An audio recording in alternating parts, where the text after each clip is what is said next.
Hey guys, let's get more news about Lakers, but first, don't forget to subscribe to the channel and leave a like.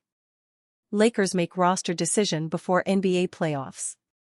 The Los Angeles Lakers are preparing to face the Minnesota Timberwolves in the first round of the NBA playoffs, which begin on Saturday.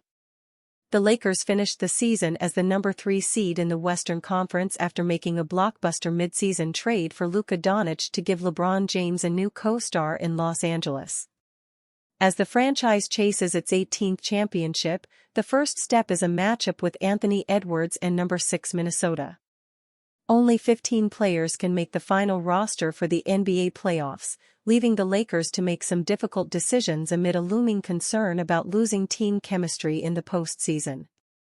While rarely used rookie Bronny James and injured forward Maxi Kleber made the 15-man squad, there was no room for centers Trey Jemison III and Christian Koloko, who were on two-way contracts.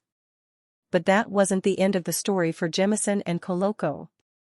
According to ESPN NBA reporter Dave McMenamin, the two playoff roster casualties practiced with J.J. Redick's team on Tuesday and will be with the team for the playoff run despite being ineligible to play in any postseason games. McMenamin reported on X that the Lakers liked the chemistry of the group during the regular season, which included Jemison and Koloko, and wanted to keep that dynamic together for the playoffs. Koloko appeared in 37 games during the regular season, while Jemison played just 22. Both averaged less than 3 points per game, but their retention in the practice squad reflected the positive impact they had on the team beyond the court. The move signaled that Redick's preference for small ball lineups around Rui Hachimura will continue in the playoffs. It also provided hope among fans that Kleber may return from his right foot injury sooner rather than later. Mavericks coming to bitter Klay Thompson realization that Warriors fans have known. On April 9, the Dallas Mavericks hosted the Los Angeles Lakers in a game everyone was watching. Luka Doncic was returning for his first game in Dallas since he was shockingly and unceremoniously traded away in February. Doncic was emotional before the game but then showed up in a big way, dropping 45 points, including 7 triples, as he eviscerated the Mavericks' defense. Dallas was playing without Kyrie Irving, who was out for the season with a torn ACL, and needed someone to step up.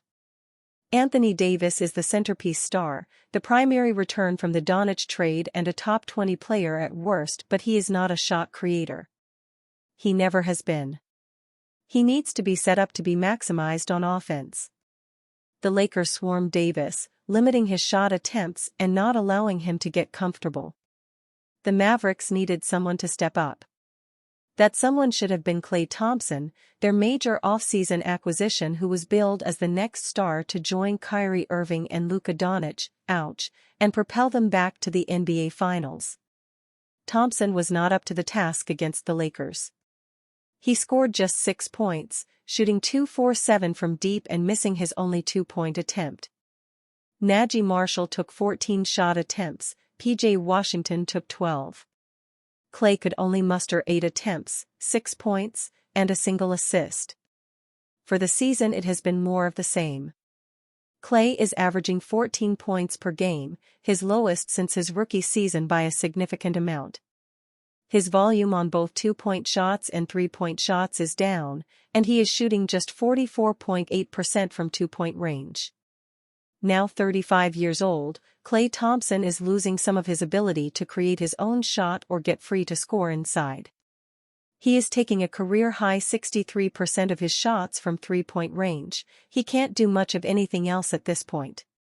The Mavericks desperately need someone to step up and create offense, and Klay cannot do it. And Golden State Warriors fans could have told Dallas that was going to happen. There was a time when Klay Thompson was exploring the studio space and trying to create his own offense. That passed fairly quickly, as Klay settled into his role as a dependent offensive player.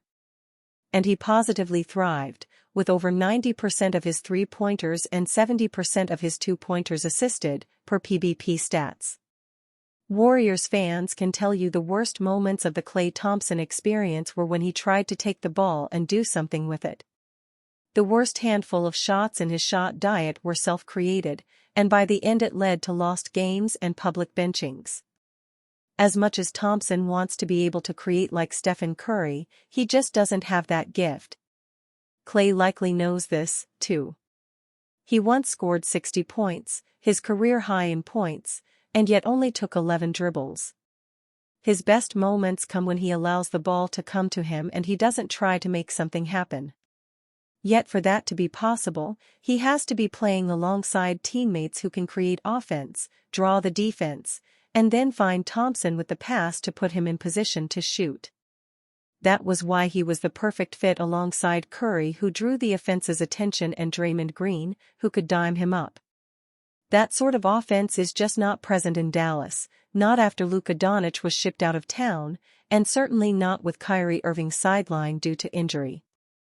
This will matter when the Mavericks compete in the play-in tournament on Wednesday night, but it will also matter next season. Irving is unlikely to play for at least the first few months of the year, if not the entire season. If Dallas hopes to do anything next season, they will need to find shot creation. They can't rely on Klay to bounce back and provide that. It has never been in his bag, and it's even less so now that he is older. The Warriors tried to never rely on Thompson in such a role, and the few times they did, it did not go well, just as it is not going well in Dallas. Thompson is still a knockdown shooter, and he has something to contribute, but the Mavericks have to head into the offseason knowing this team needs a perimeter creator, someone who can draw the defense and pass the ball. That's not Najee Marshall, that's not Anthony Davis, and it's not Spencer Dinwiddie. If they fail in that quest, then they are getting the worst out of Klay Thompson. And their decision to trade Luka Doncic will only look more foolish. The Warriors know that you take a weapon like Klay Thompson and you use him in a specific way. The Mavericks continue to make poor decisions with their roster, and they are doing Klay Thompson wrong with the team surrounding him. Mark Williams gets brutally honest on possible Hornets trade after Lakers saga. The Charlotte Hornets nearly traded Mark Williams to the Los Angeles Lakers at the trade deadline, only for the deal to be called off due to a failed physical. The Lakers backed out of the deal, and Williams finished the season with the Charlotte Hornets despite the team agreeing to subtract him from their long-term plans. Williams, who has spent his first 3 seasons in the NBA with Charlotte, discussed the trade drama during the Hornets' exit interviews. "Do I think so? I mean, maybe," Williams said when asked if he thinks he could be moved this summer. "I think with the whole situation, it's given me a new perspective on understanding it's a business. It's the NBA, so I can't say 100% yet. Obviously, there's a good chance of that. I didn't think I was getting traded the first time, so I'll leave it there." After the Luka Doncic trade, Williams was targeted by Lakers general manager Rob Pelinka to pair the two together for the foreseeable future, as Doncic has been able to maximize the potential of vertical threats around the rim early on in his career. The trade did not go through, though, and Williams handled it professionally, still showing up to work to play for the team that tried to move him. However, he seems to understand he could be moved this summer if the Hornets decide to pivot in that direction. LaMelo Ball, Brandon Miller, Miles Bridges, and Mark Williams are looked at as the 4 players that the Hornets should value the most. Both Ball and Miller were shut down for the year with injuries, playing a combined 74 games this season. 45 different starting lineups were used during the 2024-25 campaign due to those 4 guys missing time. Although Williams played in a career-high 44 games, he was dealing with injury management for a majority of the season. "Didn't have the continuity with all of the guys, but when we're all out there, it's a scary sight," Williams said when asked about the potential of the core 4.